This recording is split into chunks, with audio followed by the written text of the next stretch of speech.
في الحلقة اللي فاتت عزيزي المشاهد مشينا سوا رحلة طويلة من أول بدايات اللغة المصرية القديمة، وشفنا إزاي جدودنا قدروا يحولوا الرموز البسيطة لأبجدية متكاملة تنطق وتكتب. لكن السؤال اللي بيطرح نفسه، إزاي الحروف دي وصلت لينا؟ إزاي الكلمات اتحولت من كلمة في عقل الكاتب لعلامة منقوشة أو مكتوبة قدامك على الحجر أو البردية؟ النهاردة هنفتح الصندوق السحري لجدودنا ونتعرف على أسرار أدوات الكتابة، من أول الأزميل اللي نقش على الجدران المعابد لحد الريشة اللي كتبت على أوراق البردي. مستعدين للرحلة؟ يلا بينا. من أهم مميزات المصري القديم يا عزيزي المشاهد إن كان دايما بيوظف اللي حواليه لخدمته حتى في الكتابة. في مقبرة أحد موظفي الملك واجي من الأسرة الأولى في سقارة تم العثور على لوحتين لكاتب ومعاهم محبرة فيها آثار حبر أحمر وأسود، وكمان بقايا حجرية مكتوب عليها بعض الحسابات. ومن مقبرة حماكة وزير الملك وديمو من نفس الأسرة لقيوا جراب خشبي مستدير جواه برديات فاضية وكأنها كانت جاهزة لتدوين أحداث جديدة. المثير للاهتمام إن المحبرة في العصر ده كانت مصنوعة من حجر الأردواس، وده مش غريب على بلد مليانة أحجار.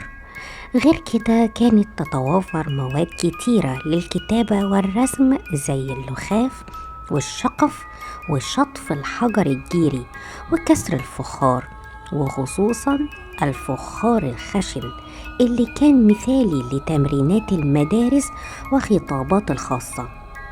وأحيانا كانوا بيستخدموا الألواح الخشبية بعد دهنها باللون الأبيض عشان الكتابة تظهر بوضوح، ودي كانت برضو أداة أساسية في المدارس.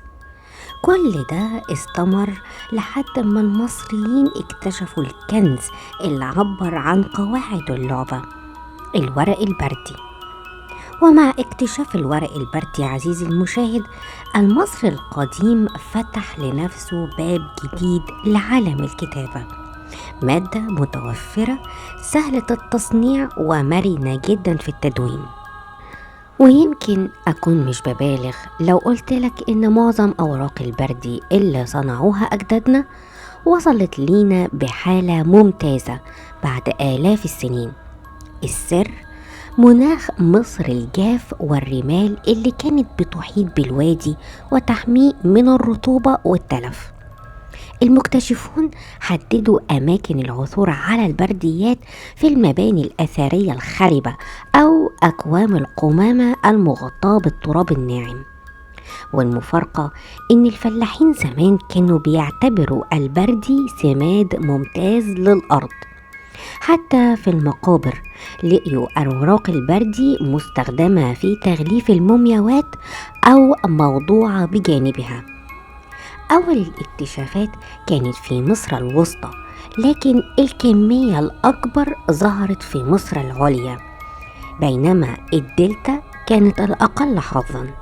أما اسكندرية فما وجدناش فيها أي بردية.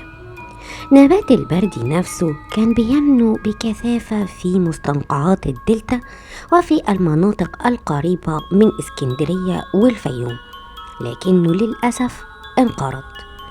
الرحالة والجغرافي اليوناني بيليني وصف بأنه الأداة الرئيسية لحفظ تراث الإنسانية وتاريخها، وكان المصري القديم يعرف بالضبط إزاي يحول ساق النبات لتحفة كتابية، يقطع اللباب الليفي اللزج ويتجاهل اللحاء عديم الفائدة ويقطعه بالسكين الحاد في شرائح رأسية ويرصها جنب بعض ويضيف فوقها طبقة أخرى من الشرائح لكن بشكل أفقي. بعد كده يضغط الطبقتين بقوة وتلزق بفضل العصارة الطبيعية للنبات مع القليل من ماء النيل، مش الصمغ زي ما البعض فاكر. ويسيبها تجف في الشمس. بعد الجفاف بتكون الورقة خشنة من الوجهين، فبيسويها بالمطرقة الخشبية ويدعكها بالصدفة أو قطعة عاج لحد ما تبقى ناعمة وجاهزة للكتابة.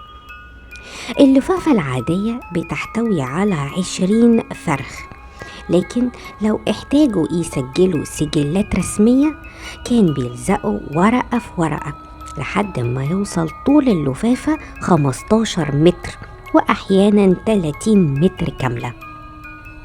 أصناف البردي كانت بتتحدد على حسب حجم الورقة المطلوبة. لو وثيقة عادية بتكون طول الفرخ حوالي 23 سنتيمتر وعرضه 13 سنتيمتر. لو بردية أدبية الطول يوصل ل25.5 سنتيمتر والعرض 19 سنتيمتر. أما اللفافة العادية فكان ممكن طولها ما يزيدش عن 4.5 متر إلا لو احتاج الكاتب يمدها.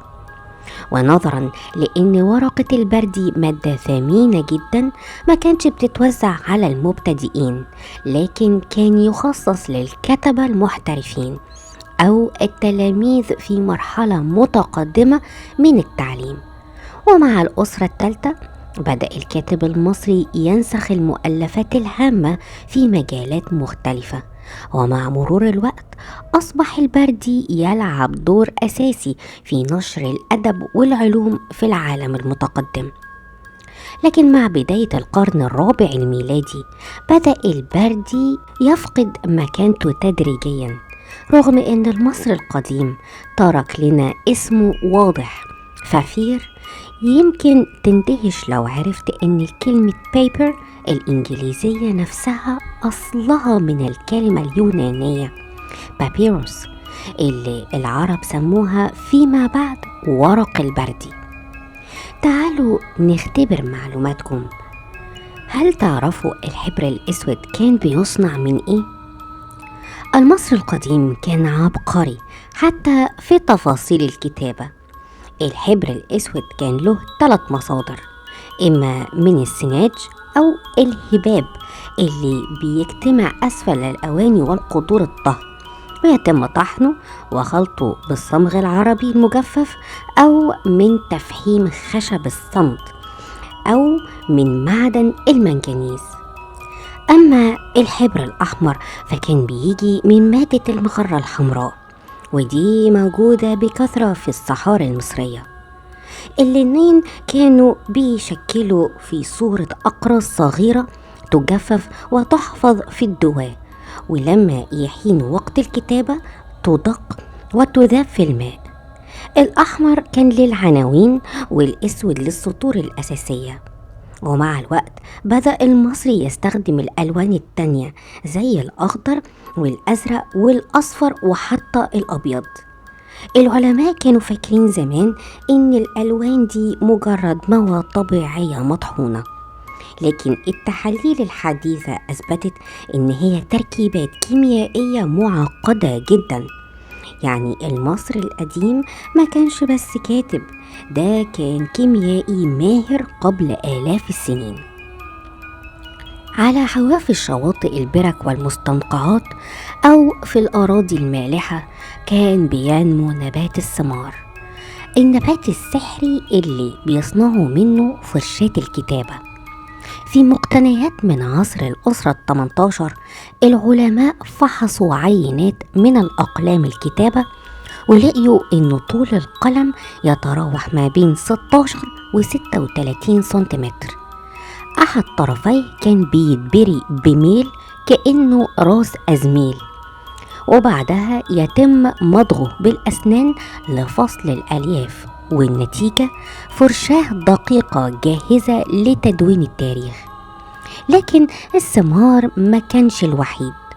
المصري القديم استخدم كمان نبات الغاب، والنوع ده بالتحديد كان الإغريق بيستعملوه في أواخر القرن الثالث قبل الميلاد. أما المصريين فكانوا بيستعملوا الأقلام دي لكتابة الخطوط الهيراتيقية والديموتيقية بدقة وأناقة تشهد على براعتهم. وبعد ما استعرضنا معاكم تطور اللغة الهيروغليفية وأدوات الكتابة عبر العصور، لازم تعرف إن جوه كل كاتب مصري قديم كان ساكن روح فنان يعرف أصول اللغة وقواعدها، ويحفظ عن ظهر قلب الشعائر الدينية وصور المعبودات وألقابها وأساطيرها وتاريخ حياة الملوك وكبار الشخصيات. كمية المعرفة دي مش سهلة، لكنها كانت أساس شغله، لأن كل النقش على جدران المعابد هو في الحقيقة لوحة مفتوحة حولها الفنان الكاتب إلى عمل خالد. والكتابة يا عزيزي المشاهد ما كانش مجرد مهنة، كانت فن، والفن محتاج أدوات وصبر وإبداع وشعور. ووسط الحضارة المصرية كان في ناس اتكلموا لغة واحدة وكتبوها ب4 خطوط وتمسكوا بيها حتى في فترات الضعف السياسي، وكان لهم معبود خاص للكتابة، تحوتي، اللي مقلش تقديسه عن أدوات الكتابة نفسها. المصري القديم كان شايف لغته الكلام المقدس، والرسم والتسطير كان عنده طقوس مقدسة لأنها بتظهر إبداع المعبود في خلقه. ولأني بحب دايما تعرف قيمة اللي بتتكلم عنه، تعالى أقولك حكاية صغيرة. في مجموعة الملك زوسر المعمارية في بداية الأسرة الثالثة، واللي كانت وجهة مفضلة للمثقفين في الدولة الحديثة، زار كاتب المدخل المعروف ببيت الجنوب وسجل نص قصير بالخط التاني للغة المصرية. وبعد فترة جاء كاتب آخر قرأ النص وكتب جنبه: يقال إنه من إنتاج امرأة بدون تفكير. لقد رأيت فضيحة، إنهم ليسوا كتبة يتلقون الوحي من تحوتي. زي ما بدأنا الحلقة بالحديث عن الأدوات الكتابة اللي حفظت التاريخ المصريين القدماء، بنختم النهاردة وإحنا عارفين إن كل كلمة وأسطورة ورسمة وصلت لينا كانت ثمرة عقل وفن وروح الكاتب المصري، من ورق البردي اللي استخرج من قلب المستنقعات لألوان الحبر اللي خرجت من النار والصخور، لفرشاة اتبرد بأسنان صاحبها. كل تفصيلة كانت بتخدم رسالة أبدية، إن الحضارة تكتب لتعيش.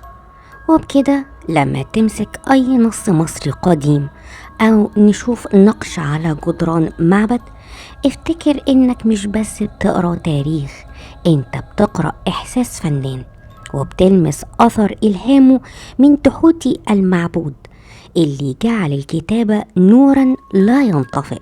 وأمرتني أسألك: عرفت؟